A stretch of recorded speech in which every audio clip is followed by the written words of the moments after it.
Hello everyone and welcome into a brand new edition of the GSMC Dead Ball Sports Podcast. You heard that correctly. GSMC's Fantasy Sports Podcast is no more. I am now your host of the GSMC Dead Ball Sports Podcast, Christopher Shepard, here on this lovely Wednesday afternoon. A new chapter in my GSMC career, moving on over from talking all things fantasy to now all things sports in general. So we're going to have a lot of discussions about many different sports here on this show, whether it be football, college basketball, if you guys really like that, basketball, NBA, hockey, maybe even another kind of football across the pond, which we'll be talking about a little bit today.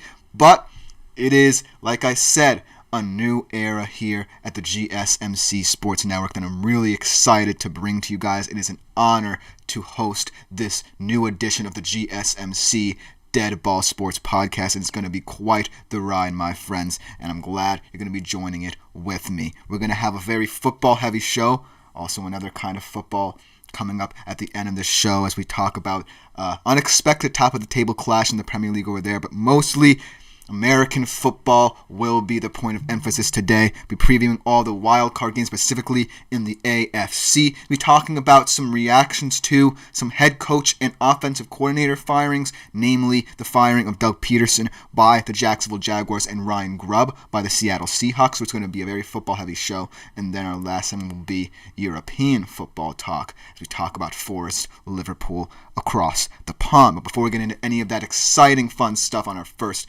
show here at the GSMC Dead Ball Sports Podcast, I do want to remind you that if you want to interact with the show, like, follow, and subscribe so you can get more content such as this, but if you want to do it a little bit more directly throughout its duration, consider making yourselves available to, as always, the Super Chat, Super Thanks, and Super Stickers features. You can also do it through your website, gsmcpodcast.net. You can leave a tip or donation there. And also any questions, comments, or concerns you may have throughout the show's duration. This is a new show. I really want your input. I want to see what you guys like, which sports you want me talking about a little bit more as we get away from football perhaps. Maybe basketball or hockey might be something that appeals to you. I want to be able to cover all bases for you guys, make the show that much better, that much more interactive, and I love hearing from you as always in the comment section. Without further ado, let us jump right into our first segment of a new era here at the GSMC Sports Network. The GSMC Dead Ball Sports Podcast is back and better than ever. Let's talk about one of the AFC Wildcard game matchups between the Chargers and Texans, a 5-4 matchup that certainly seems a little bit unusual and unique in its appearance, as the Chargers and Texans really have taken very divergent paths to this point.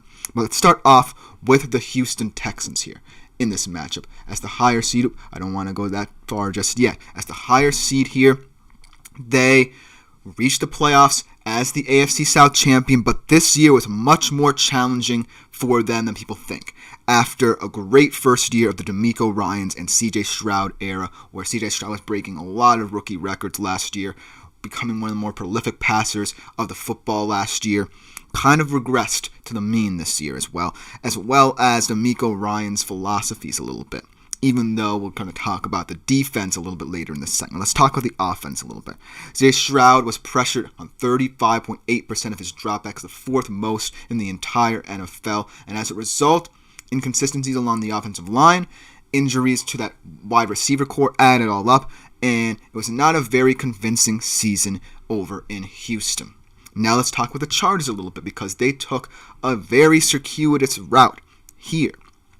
Hired Jim Harbaugh after the ineptitudes of the Brandon Staley era, really thought that he would be right in rejuvenating them immediately. Some of his first acquisitions were of J.K. Dobbins and Gus Edwards to establish that he really wanted to transition to a more run-heavy philosophy in L.A.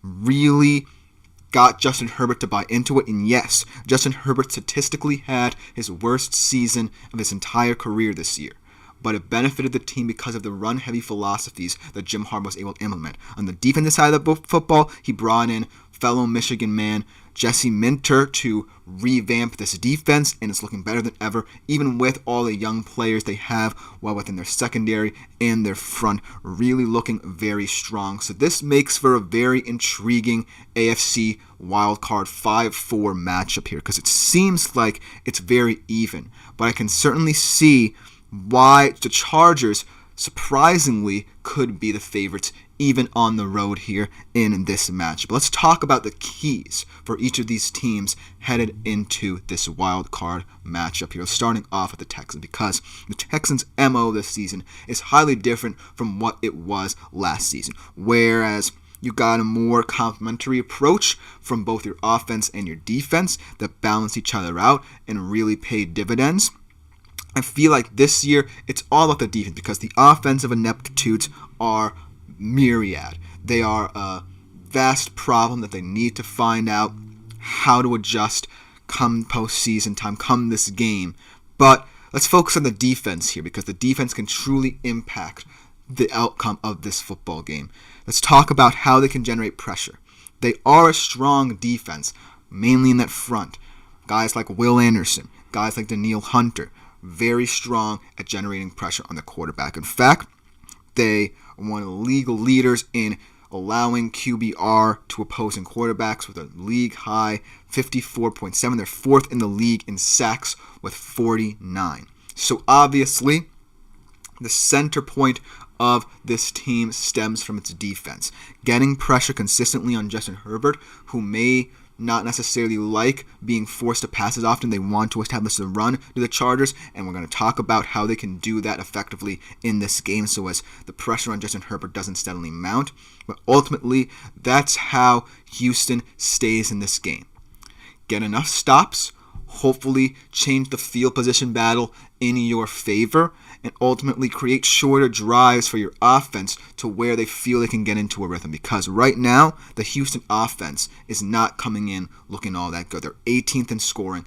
They just lost Tank Dell a couple weeks ago to injury. They already did lose Stephon Diggs, and even with Nico Collins back from his own injury problems, you still don't necessarily have offense you can rely upon. I don't really trust guys like Robert Woods or John Mechie to really step up. So they're going to have to try and run the football, which is kind of a mirage for them. They seem like they're a good rushing football team, but it's mainly due to what Joe Mixon can do on his own and not anything to do with the power of this offensive line, which has really struggled this year. So I'm really looking at this Houston defense to step up and try and make this game as close as possible, really muddy this game enough so that the offense can try and keep up with what the Chargers do. In terms of what the Chargers' game plan is, I think it lies in their offense, because this offense has been majorly inconsistent all year long. And while they really do rely upon the run, this run game has had its bumps along the road. They've lost J.K. Dobbins this season for a couple of weeks. They probably are going to get him back pretty soon, maybe as soon as this game. They did just pick up Ezekiel Elliott after the Cowboys kind of shockingly dropped him, and we can get into that whole situation. But it is a decent pickup, but not necessarily a pickup I'm immediately swayed by due to their already interesting running style. But ultimately, I do think for the Chargers to advance, they need to run the football efficiently. And I feel like the best parts of this Chargers offense stem from getting into second and third and manageable situations, because I feel like the run game operates best when you do it on early downs if you're the Chargers, and the Chargers have been pretty decent at getting those chunk yardage plays from their running backs, Dobbins and Edwards, even though Edwards struggled in his absence. But still, I do feel that's the best part of this Chargers offense, because it allows Justin Herbert to relax into the game. When he's forced to pass is when I feel the Chargers struggle most, because if Justin Herbert is forced to pass, then I feel like it goes away from what the Chargers have learned under Harbaugh, which is to retain possession by running the football and really, really controlling the game as a result. So look for the Chargers to want to establish the run immediately, because if they don't, I feel that this defense of the Texans could get home a little bit more often. And so I feel like even though Justin Herbert can come alive at certain points in critical moments, and we've seen it from him this season, even with those statistical lows, those career lows this season, I feel like at certain moments he can amp it up a little bit, but he doesn't want to be forced to. And that's the point I'm trying to get at here, because that's where I feel the Chargers can be favored in this game. For the first time in quite some time, though, I can't really tell you the spread because I'm losing kind of that fantasy mindset just now. So I'm just going to pick this game and say that the Chargers go into the postseason looking just a little bit better. I feel like this Texans defense can keep it close for about 55 minutes of this game. It's going to come down to that last 5 minutes in which offense or defense really blinks first. And I just think the Chargers are just a little bit that more stronger in their identity, in how they feel they can win this game. And ultimately, I do think they eke out a close one. I'm going to say 24-20 here as Justin Herbert leads them down the field with an efficient 2-minute drill-like drive to the point where he throws a game-winning touchdown pass to Ladd McConkey in the red zone. I feel like this Chargers team is more ready than the Texans, and the Texans has truly declined enough for me to really worry about the outlook of this team going forward as well. So I'm taking the Chargers here, 24-20. I feel like the Chargers should be favored even on the road in this game. Don't quote me on that. I might have to check the spread after the show to really talk about it a little bit more. But ultimately, that is my pick for this first game of the wild card weekend. But let me know what you think of this game in the comments. I could see it going either way. I'm just a little bit more leaning towards the Chargers in this one. But I'll just about do it for our first segment here on the GSMC Dead Ball Sports Podcast. Coming up next, we preview Steelers-Ravens 3.0 and this interesting, historic matchup, this rivalry renewed in a playoff setting. You definitely don't want to miss it right after this short break. I feel like I'm losing my mind. Is everybody in the world blind? Please, Lord, give me a sign, a sign.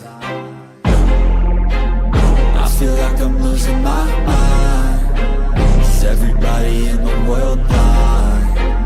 Please, Lord, give me a sign, a sign. I wanna be the greatest. Everybody on the fake shit. I look around and feel like everybody is the fakest. I make this every day and I'm impatient, hoping one day I blow up from the basement. Statement, the top is so vacant. I don't hear shit that I think is amazing. Waiting for my day when I'm playing sold out shows for 1,000 faces. Hey, give me that crown, get in my way and to be put down. It ain't your place, all this my town. If I want that shit, then I'll get it right now.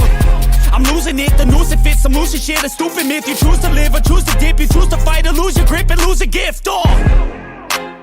I feel like I'm losing my mind. Is everybody in the world blind? Please, Lord, give me a sign, a sign. I feel like I'm losing my mind. Is everybody in the world? Hello, everyone, and welcome back into the GSMC Dead Ball Sports Podcast. And before we get into our second segment of the day, as always, you know the drill. Like, follow, and subscribe if you feel so inclined or you want more content such as this.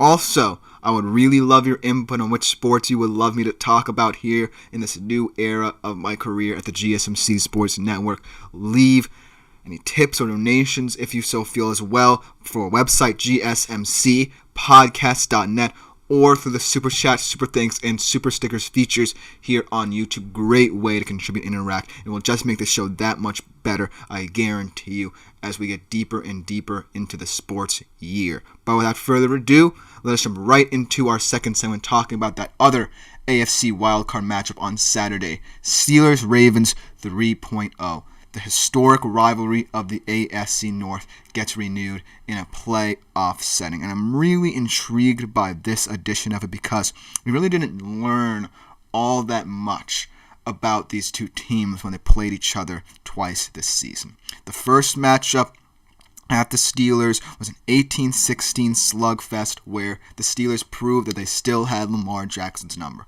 And of all the teams in the AFC, they have done perhaps the best job of beating up on Lamar Jackson when given their opportunities. Lamar Jackson has historically not performed well against the Pittsburgh Steelers. But then they returned the favor at home to Baltimore to the tune of 34.17, and it really started these differing paths into the postseason for both of these teams. Baltimore truly heated up these past couple of games, especially with their defensive play. Their defense looked sluggish at certain points throughout the season, but really amped it up over the last 7 games. And Pittsburgh, yes, they played for the best teams in the entire NFL over the last couple of weeks this season, but they are really sliding at the wrong time here, and it's looking like another one-and-done playoff affair for Pittsburgh. As much as I hate to say it, if you're a Pittsburgh fan, it's really looking pretty dire for Pittsburgh heading into this one. And I think that the similar result to the 34-17 beatdown a couple of weeks ago could be coming for the Steelers team. Let's talk about different ways that either of these teams can win, because I still want to give Pittsburgh the benefit of the doubt. Like I said, they've been historically good at slowing down Lamar Jackson at key moments throughout his career. And so, why not in the playoffs, for the first time they're ever meeting in this situation where Lamar is entering the playoffs with Baltimore and he's facing Pittsburgh? Why not now? Why not then?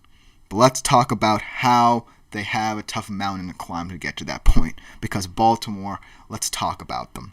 They've been heating up, like I said, at the right exact time, to the tune of their defense allowing a league low 15.4 points in the past 7 games. They're entering the postseason looking good on not just one front, but all fronts. Combine that with the combination of Lamar Jackson, whether it be through his aerial threat, through his downfield prowess in the pass game, through his dual threat abilities, most importantly, combined with this power running game of Derrick Henry.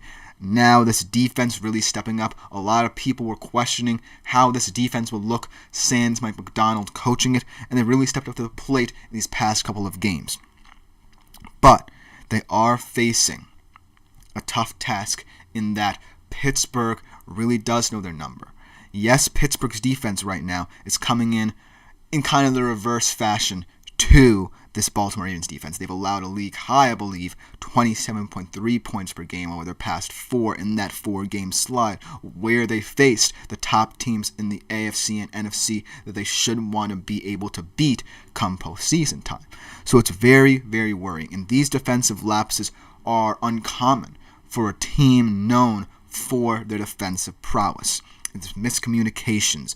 It's losing receivers, letting them run wide open right past you. And yes, they've had a lot of injuries in their secondary. I know Deshaun Jackson is out, or Deshaun Elliott rather. Dante Jackson and Deshaun Elliott have been out. And they've had certain players having to step up.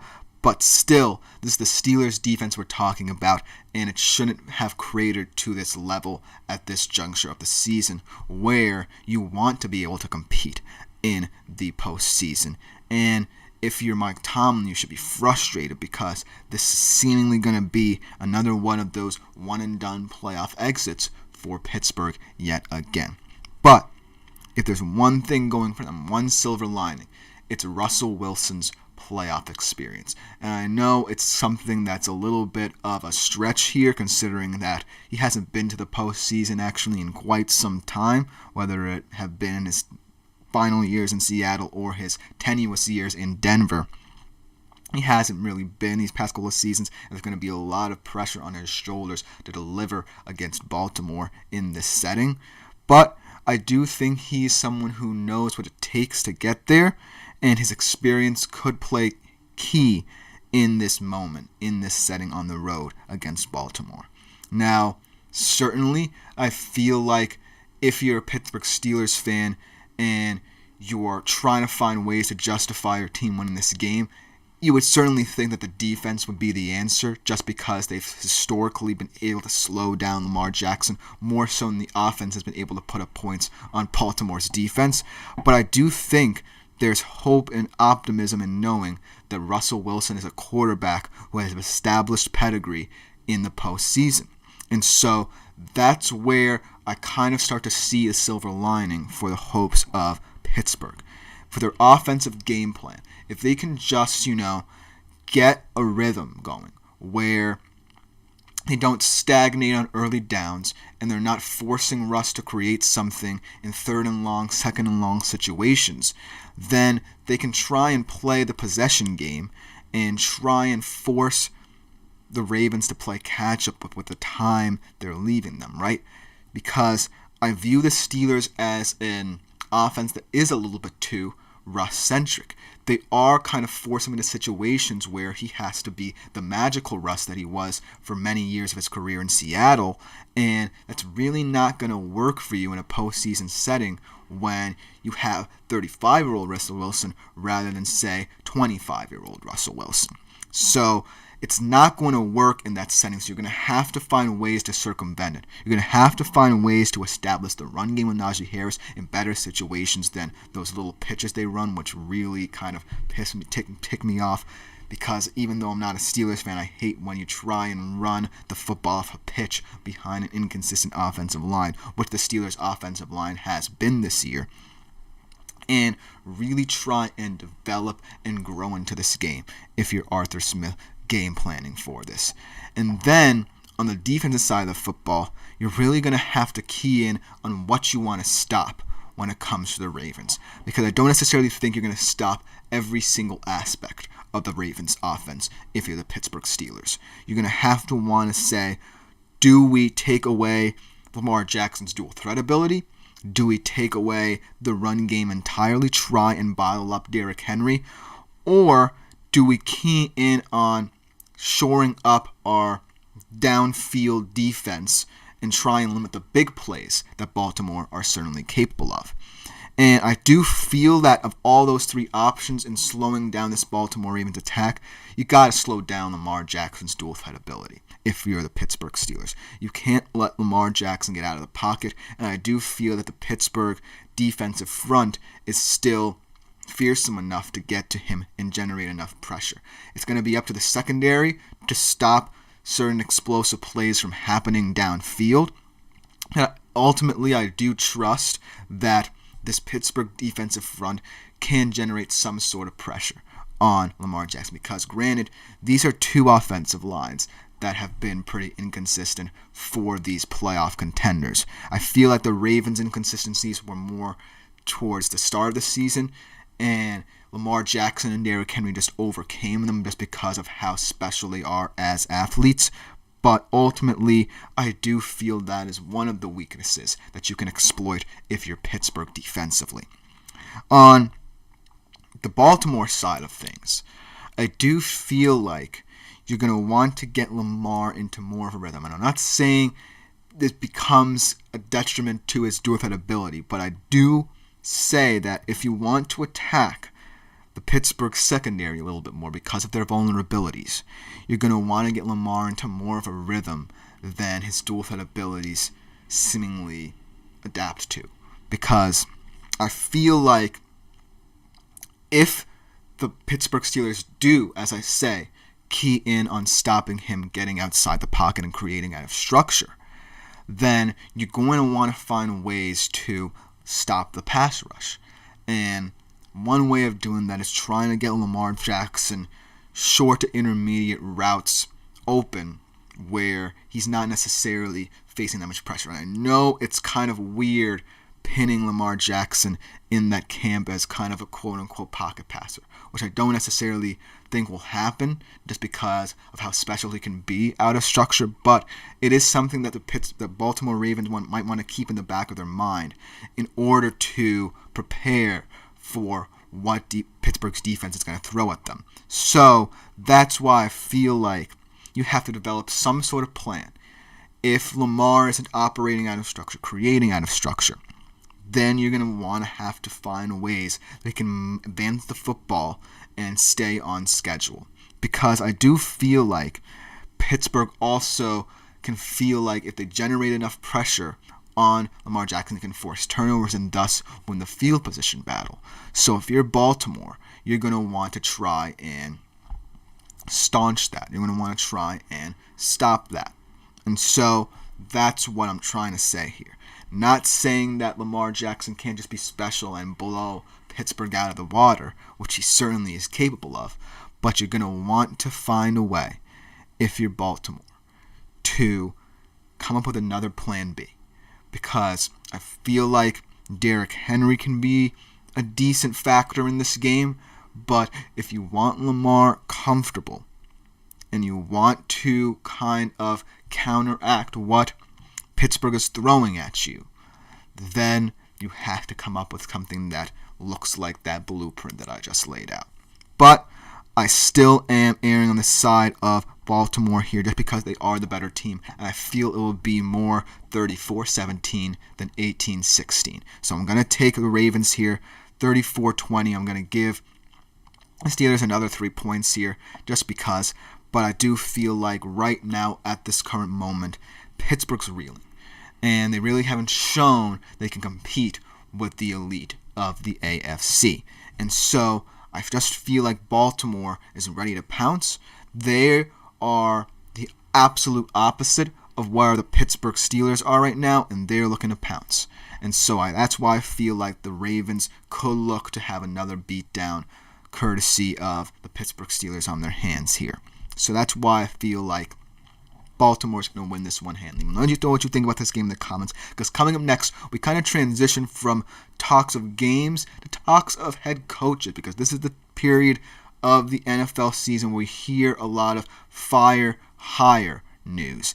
And we're going to be talking specifically about the Jacksonville Jaguars firing Doug Peterson right after this short break. So you don't want to go anywhere. Looking for your daily fix of sports talk without having to pay for it? GSMC Sports Network is available on YouTube. Just search GSMC Sports Network. Get your fix of daily sports talk shows on YouTube, absolutely free. NFL, college football, NBA, MLB, MMA, UFC, fantasy football, and so much more. GSMC Sports Network has shows running all day long, with new sports shows starting every 2 hours. Just like on your favorite cable sports channel, except GSMC Sports Network is absolutely free. Just search Hello everyone, and welcome back into the GSMC Dead Ball Sports Podcast. And for our third segment, we're going to be transitioning from kind of game previews more into the head coaching news here. Specifically, the firing of several head coaches and potentially coordinators as well. Specifically, be looking at the firing of Doug Peterson from the Jacksonville Jaguars and how it will impact this franchise overall. Because I do feel like out of all potential firings that could have happened, this one feels certainly like the most justified and one that everyone kind of knew was coming, but still kind of leaves a bad taste in your mouth, especially if you're a Jacksonville Jaguars fan, kind of thinking about what could have been in the Doug Peterson era. But without further ado, let's try and examine what went wrong during his tenure and what could go right for the Jaguars in their head coaching search thus far. Now, before we begin with any of that, let us dig deeper into Doug Peterson's tenure with the Jacksonville Jaguars. 3 seasons there. This season perhaps his worst 4-13 record, and as of the last game of this regular season, he had lost 18 of the past 23 regular season games for Jacksonville. They did make the playoffs one season, but we remember that historic comeback against Los Angeles, but it's the only high point we can pinpoint in Doug Peterson's tenure, because even last season, when it seemingly looked like they were going to win the AFC South kind of in a landslide, the Crater believed they went 4-8 down the stretch and ultimately missed out on the playoffs by a couple of games to Houston. And then this season ultimately fell completely apart. Trevor Lawrence looked like a shell of himself, obviously got hurt in that weird concussion a couple weeks ago. And ultimately, Jacksonville is in a much worse space now than they were, say, 2 or 3 years ago when they were hiring Peterson, because owner Shad Khan, who I believe purchased the team 2 decades ago almost, in 2011, is searching for a 6th head coach of his tenure as their owner. And I feel like this search, yes, is very wide open. There are a lot of candidates still out there. You don't even have to look within the NFL ranks, perhaps, if you're Jacksonville. You might even want to be looking in the college realm as well. But it certainly seems like this firing leaves a bad taste in a lot of people's mouths, especially down in Jacksonville if you're a Jags fan, because of how Doug Peterson entered this job and really created this hope and optimism around this franchise. Because remember, Doug Peterson was coming off, not entirely, he was coming off a good tenure with the Philadelphia Eagles, right? He kind of semi-developed Carson Wentz to the point where he was looking like an MVP. He went down with injury, and Nick Foles stepped in, and guess what? They won the Super Bowl. And then there was a whole situation where Nick Foles tried to be the Jags quarterback. They gave him a lot of money, didn't work out, and then they went out and drafted Trevor Lawrence and wanted Doug Peterson to coach him up. And from the start, it looked very appealing, right? They became a playoff team. They had that nice comeback win. But the things started to slip, things started to decline, and ultimately he kind of fell out with the organization and they had to cut ties. But I do feel like Doug Peterson is still someone I would say I respect as an NFL head coach just for his philosophies, his work with the young quarterbacks, and his appeal to different markets. He may not be everyone's cup of tea, but I do feel like at the end of the day you have to look at the broader scope of the NFL. He gave the Eagles a first Super Bowl in several years, and he really did, at first glance, seem to connect with Trevor Lawrence to the point where they won a playoff game together. But I feel like his ultimate failing was not looking at the whole picture, because this is a team organization, this is a team sport, and I feel like that connection between Doug Peterson and Trevor Lawrence hit a rift and it rippled throughout the entire team. Because here's an important stat to know, because while yes, the offense has had its problems this season as well, and we can certainly pinpoint that relationship as a potential part of the rift that was created between Doug Peterson and the Jags organization. But let's talk about the defense. It was the worst defense in yards allowed per game. And you have some talent there. You have Josh Hines-Allen, one of the more underrated linebackers in the league. You have Oli Wokun, one of the best tacklers in the league. And you have Tyson Campbell, a nice piece in your secondary. So you have the pieces. You have Travon Walker as well, former number 1 overall pick. So you have the pieces defensively. But I don't necessarily think Doug Peterson really was able to develop them. And I really don't think he was concerned with that as well. I feel like a whole narrative surrounding his tenure with Jacksonville lies in his failure to really relate and develop Trevor Lawrence. Because remember, he tied a lot of money into Trevor Lawrence. And who wouldn't want to? Because Trevor Lawrence is still a young guy. And who knows what will be the next opportunity for Jacksonville to draft another guy or develop another guy or go out and test the waters in free agency. So at the time, it seemed like an apt extension. But now it's starting to weaken because their relationship weakened as seasons have gone on. And I feel like that regression from Trevor Lawrence has to stem from somewhere, and I feel like it stems from Doug Peterson a little more than people even might realize. Because Doug Peterson, I feel, kind of lost his mojo as soon as the Jacksonville Jaguars started to decline. Because I don't necessarily think he would, or he was even thinking that this offense would crater as much as it did at the end of last season. And so, transitioning to this season, I feel like he was kind of shell-shocked at what happened and what went down last season. And as a result, it kind of derailed this season to the point where ultimately the relationship kind of reached a rift, kind of reached a different point to where it felt a little bit uneasy. And ultimately, after the injury, even though they played tough for him, the Jags, in Trevor Lawrence's absence, it was not enough to save his job. And then, what with, all these head coaching options now available to them, I feel like the Jags organization are almost certain of who they would want to consider. There are a lot of options at the NFL level, but here's an option that I'm a little tentative to say as a Texas Longhorns fan could work for them. I feel like for the Jacksonville Jaguars, their pool could become a lot deeper. And I certainly feel like if you're Jacksonville owner Shad Khan, you don't necessarily want to dip deeper into that pool. But you might just have to because you want an ambitious choice. And looking at all the obvious guys, Mike Vrabel, maybe you go back to the well with Bill Belichick and try to convince him to come back to the NFL after signing with UNC. Maybe those guys, maybe even a Pete Carroll, or if he becomes available, Mike McCarthy. The obvious choices seem a little bit too obvious for Jacksonville. So why not hire a guy in the college ranks? And yes, I'm tentative even though I'm wearing the colors. I'm apprehensive to even name names here. But why not hire Steve Sarkisian? And here's why. I feel like the relationship between Steve Sarkisian and Quinn Ewers is one that could be attractive to a team like Jacksonville. I kind of view Trevor Lawrence in a way as a more refined Quinn Ewers.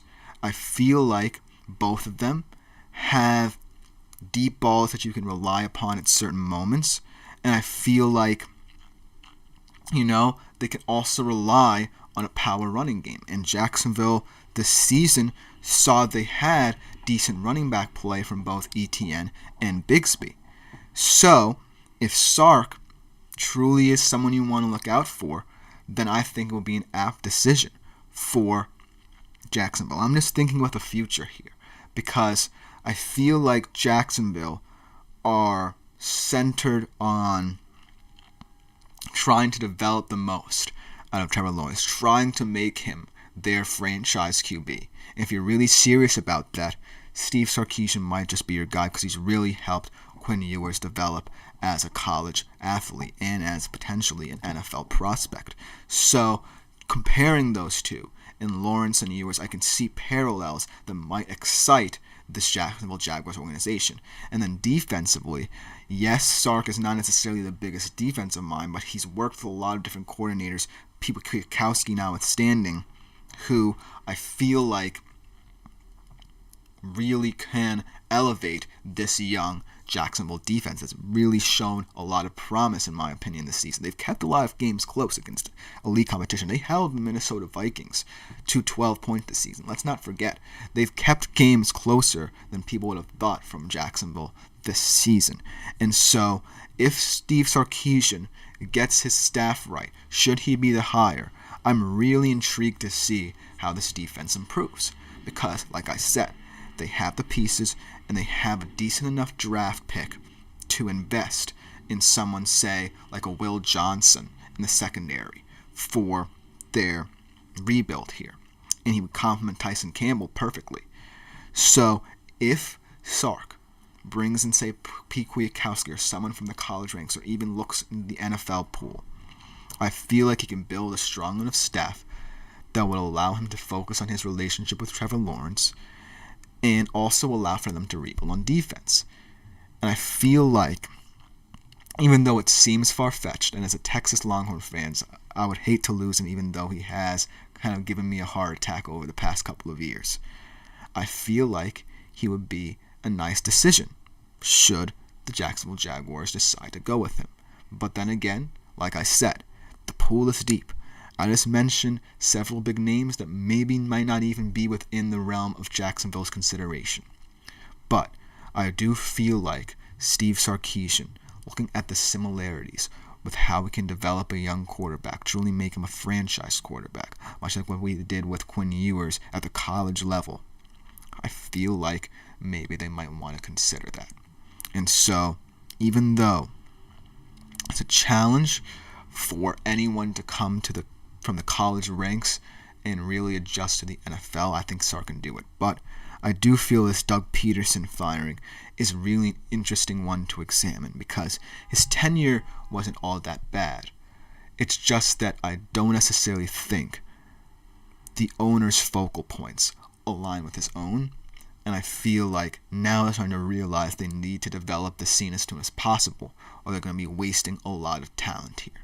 And so they need to be as ambitious as possible in their search and not just stick in the realm of the obvious. That's what I think. Let me know what you think in the comments, because this is very interesting. It's going to be a very interesting head coaching search for Jacksonville. Coming next, I'm going to stick a little bit closer to home in talking about firings. I'm going to talk about the firing of offensive coordinator Ryan Grubb from the Seattle Seahawks after one very weird season as their offensive coordinator, and where he could go and who the Seattle Seahawks will be searching for as they look for their new OC coming up after this short break.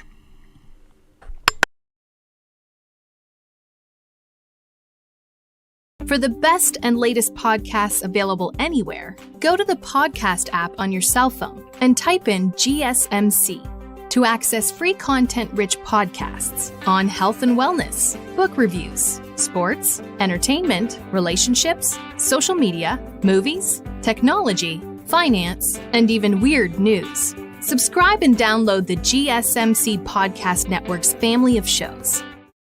Hello, everyone, and welcome back into the GSMC Dead Ball Sports Podcast. And for our fourth segment of the day, we're transitioning from talking about a head coach firing to an offensive coordinator firing, digging a little bit close to home, going up to the PNW to talk about the firing of offensive coordinator Ryan Grubb after just one season in Seattle.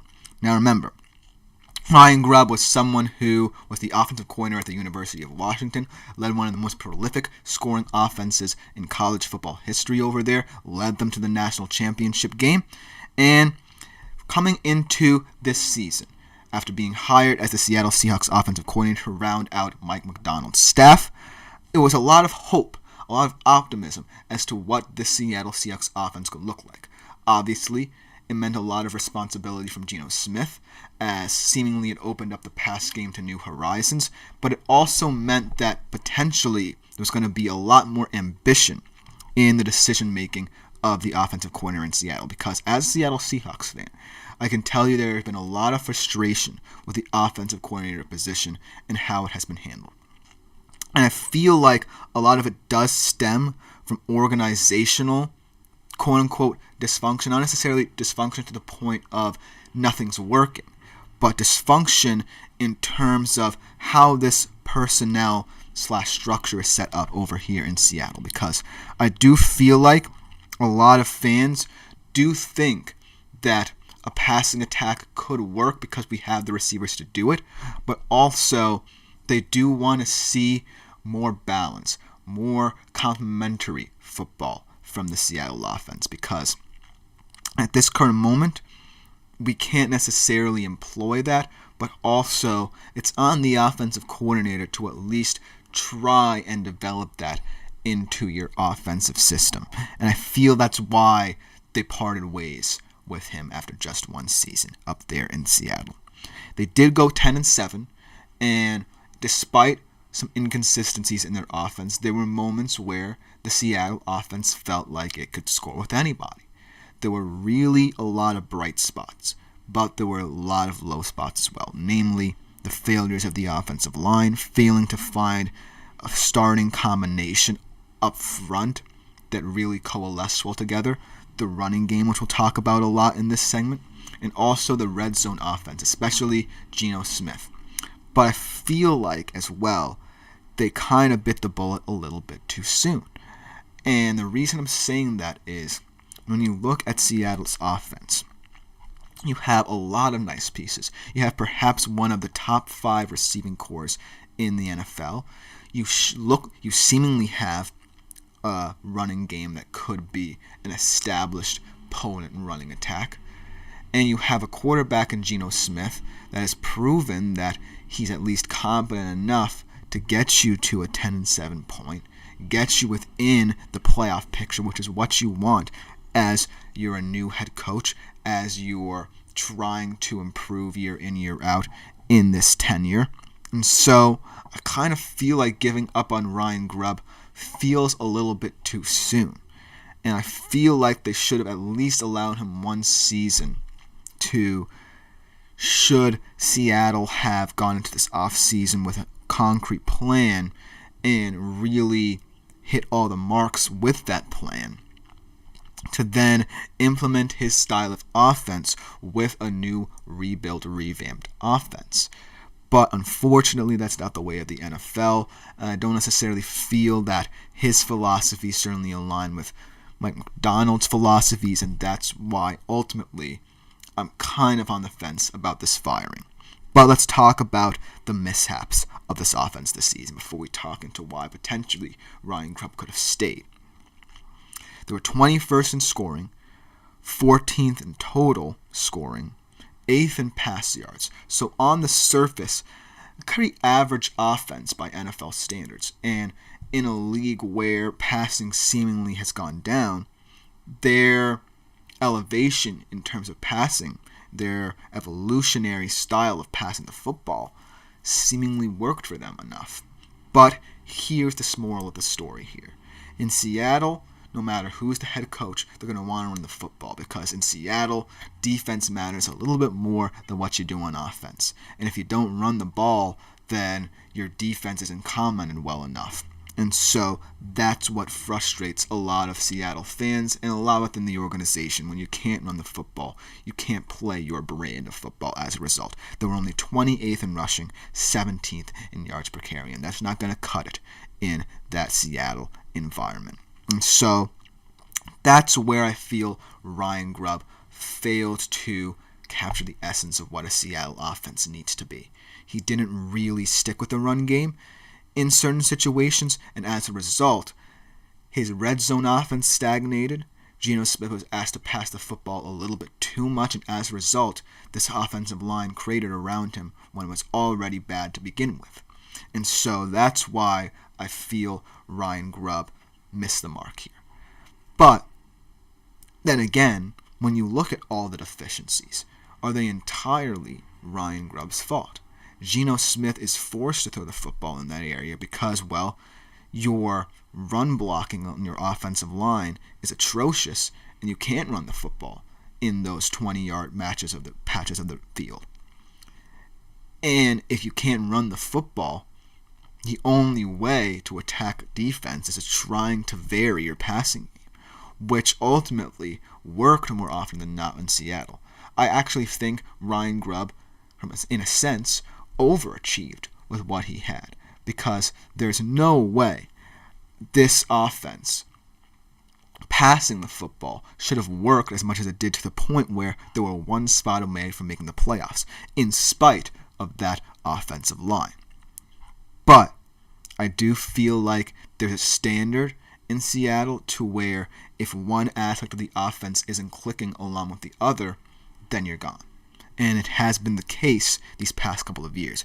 Guys like Waldron, guys like Schottenheimer, who have failed to adapt when teams have tried to take away the passing game. And this season, I kind of felt the reverse, because a lot of teams knew that Seattle was going to be a very pass-heavy team after a certain point in time, and ultimately keyed in the run game. And the passing attack actually became better in certain moments. But it was key moments in the red zone that ultimately did Seattle in.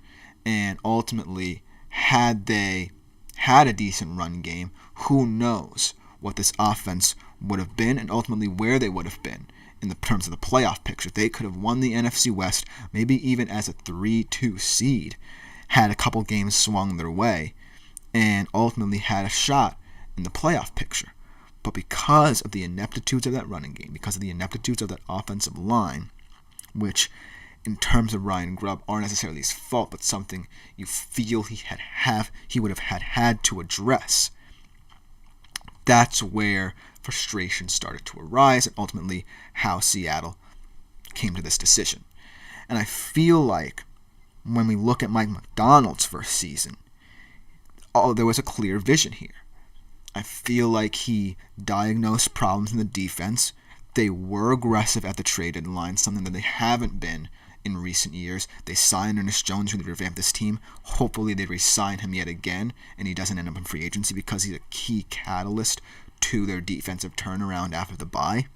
And ultimately, Mike Macdonald had a stronger season if you look at what he did with the defense than Ryan Grubb would do with the offense, because the offense clearly put the defense in a hole because, well, they didn't retain the ball that long, and ultimately the offensive line wasn't figured out. While Mike Macdonald succeeded Ryan Grubb ultimately failed, even though there were certain aspects of the offense that worked. And so I feel like Mike Macdonald is going to want to hire someone pragmatic, but I ultimately feel that if you're looking at all the offensive coordinators who could be available and could be willing to come to Seattle, they all might want to implement a more pass-heavy attack. I feel like, a lot of these young offensive coordinators who might be available for head coaching spots might not want to come to Seattle, potentially because of the fact that Mike Macdonald might want more of a run-heavy approach. But if you want to be a little bit more ambitious and go with someone who can ultimately offer a more conservative approach but has worked in an environment where a revitalized quarterback can provide a spark for you, look at Liam Cohen. I love what Liam Cohen has been able to do in Tampa with Baker Mayfield, rejuvenating his career. And I feel if he comes to Seattle and they stick with Geno, which it seemingly looks like they're going to do, I feel like Liam Cohen can adjust to whatever Mike Macdonald demands out of this offense.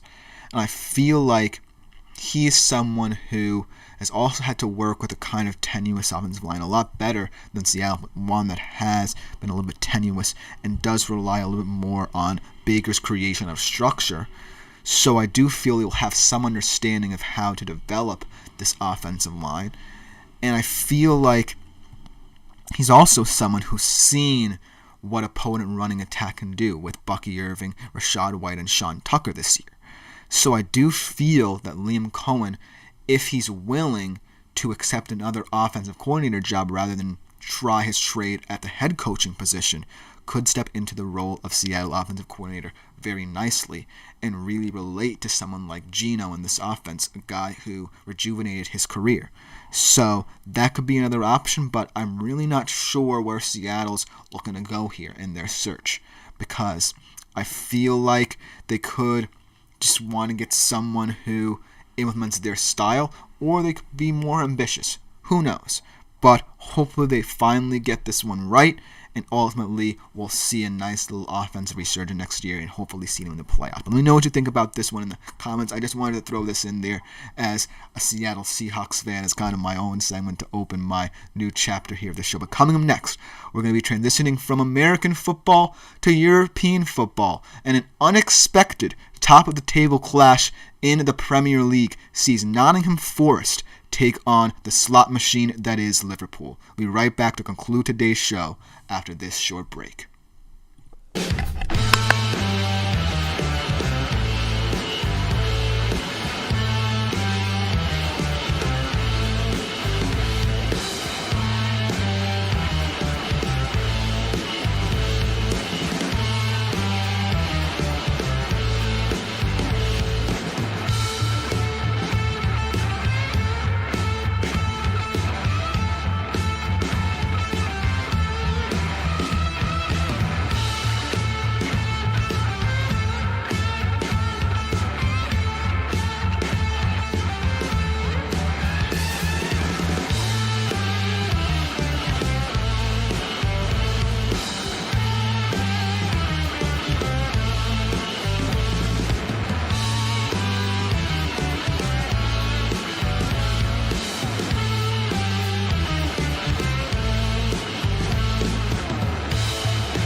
Hello everyone and welcome back into the GSMC Dead Ball Sports Podcast and concluding today's show.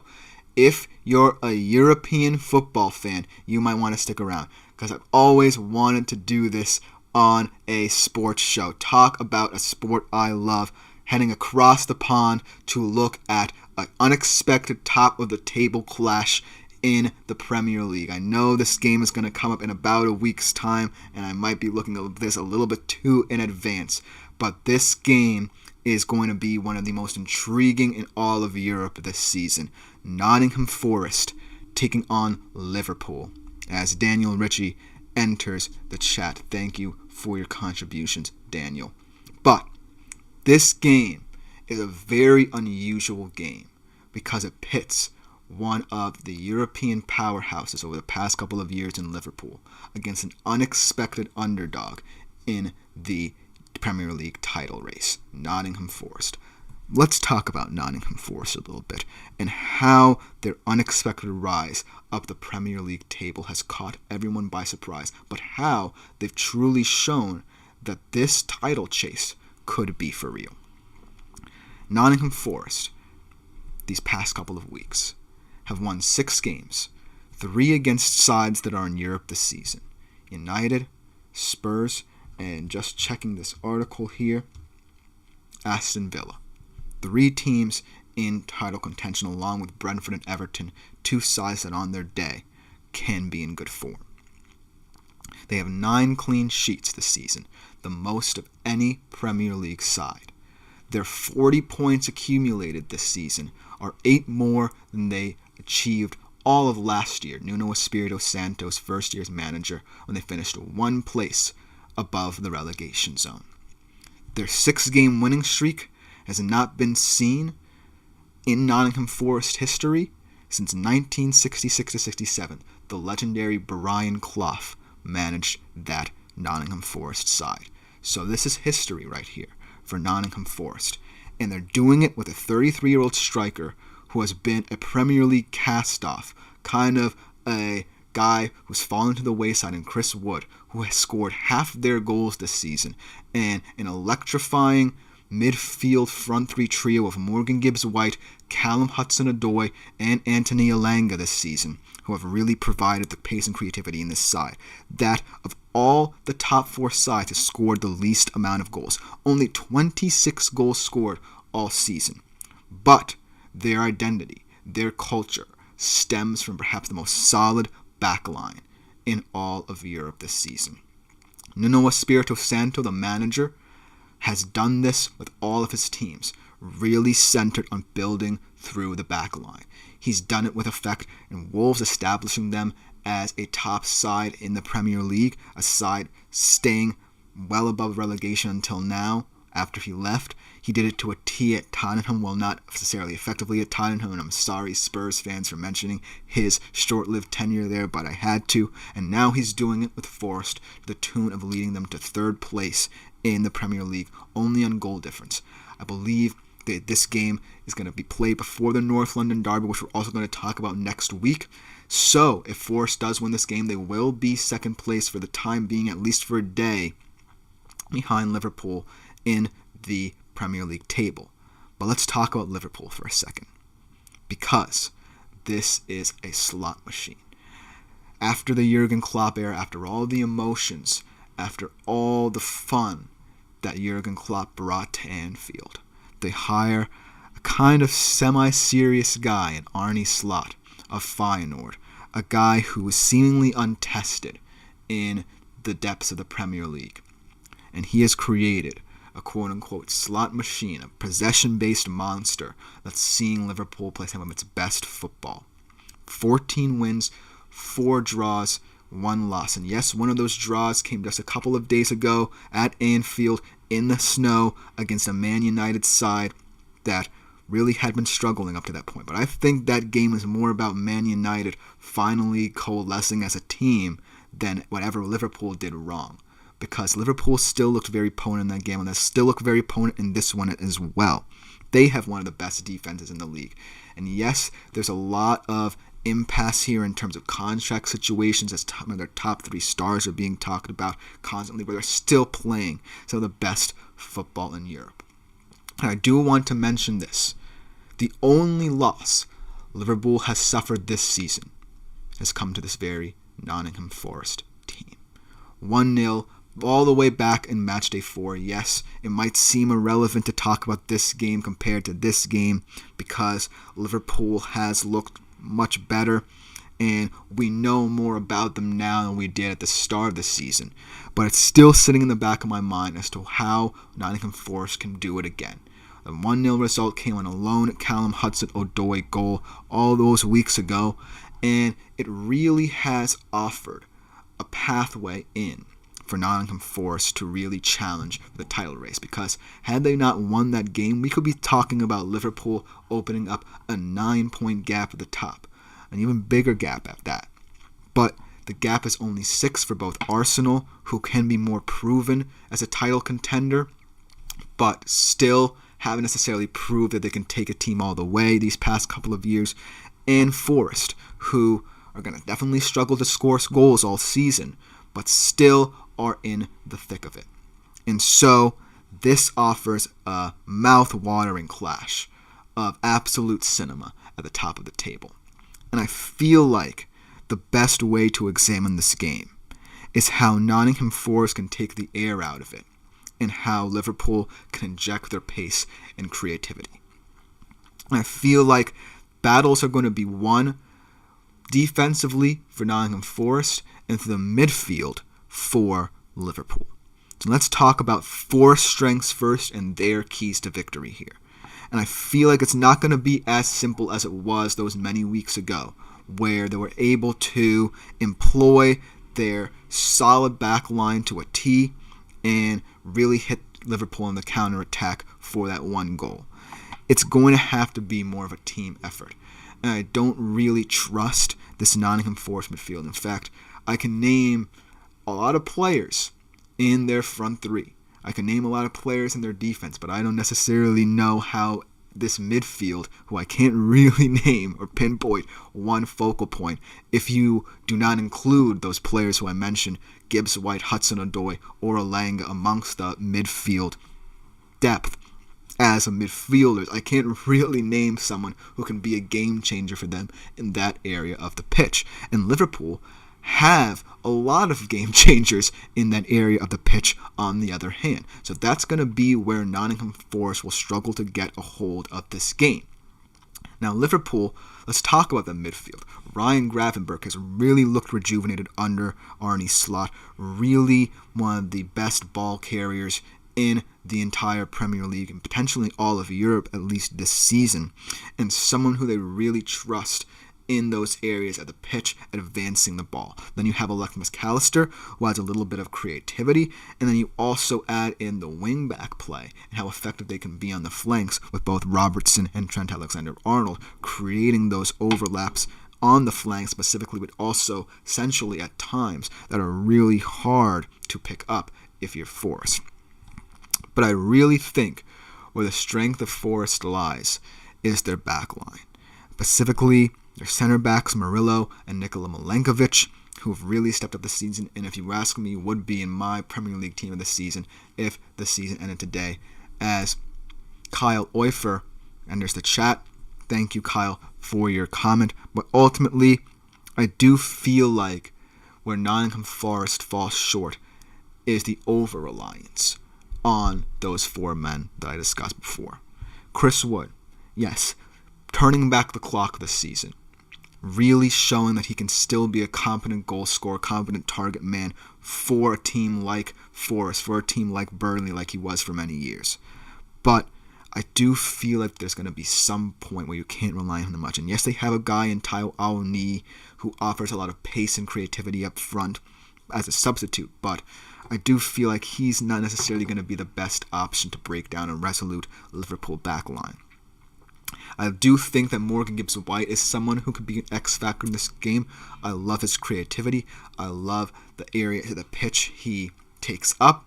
And I do think that as a result, he could be someone who, if this game is close, late in the tie, could be someone who can swing this game in Nottingham Forest's favor. But it's going to be difficult going up against Ryan Gravenberch and Alexis McAllister, who are also tough defensively, especially Gravenberch in terms of winning the ball back, leading all the major statistical categories you like for a midfielder in the Premier League. I feel that, when you look at the wings, Callum Hudson-Odoi, Anthony Elanga are fantastic players in their own right. Callum Hudson-Odoi loves to cut inside, loves to cut and shoot, most specifically Anthony Elanga adding a little bit more pace and directness from the wings. But I do feel like even though Liverpool love having advanced wingbacks, Arne Slot has found a way where both Robertson and Trent Alexander-Arnold aren't that exposed anymore, to the point where they're actually becoming pretty elite defensively. Elite in terms of stopping counterattacking teams like Nottingham Forest. And so, while Nottingham Forest can revel in the fact that if they win this game, their Leicester-like hopes of winning the Premier League will stay alive, and Nuno Espirito Santo will be hailed as their own Claudio Ranieri, it's going to be tough. And if you're not necessarily a soccer fan or European football fan, you might not get that reference, but for those who know, you know what I'm talking about. But ultimately, I feel that this game will be one too much for Nottingham Forest. I don't necessarily think a team right now can beat Liverpool twice this season. You can hold them to a draw, much like Manchester United surprisingly did. It's going to have to be on a snowy pitch in those conditions, because this Liverpool team is going to be too potent for this Nottingham Forest attack to really compensate for their lack of goal-scoring threat from a counter-attacking perspective. So that's why I'm going to take Liverpool in this one, 3-1. I think Mo Salah is going to score in this one. I think Luis Diaz, Thiago Jota off the bench. If he comes off the bench, it's going to look lively. And I do think that Ryan Gravenberch will control this game very nicely in the midfield for them. Let me know what you think about this game if you are a footy fan in the comments. I love talking football. Hopefully, we get to talk a little bit more about it throughout this show's tenure. But for the time being, this has been the GSMC Dead Ball Sports Podcast. I've been your host, Christopher Shepard. Thank you all for tuning into the first edition of this new chapter in my career as a GSMC Sports Network podcaster. Like, follow, and subscribe to the show to continue keeping up to date with it. Remember, as always, this is all about your input now. I want to know what sports you want me guys talking about, so do it to the Super Chat, Super Thanks, and Super Stickers features here on YouTube to contribute and interact a little bit more directly. I really want to know what you guys are thinking about this new show and what avenues it can take. But other than that, I'm out until tomorrow, same time as always, 3:30 p.m. Eastern. Thank you for tuning in. We'll enjoy the ride together on the GSMC Dead Ball Sports Podcast.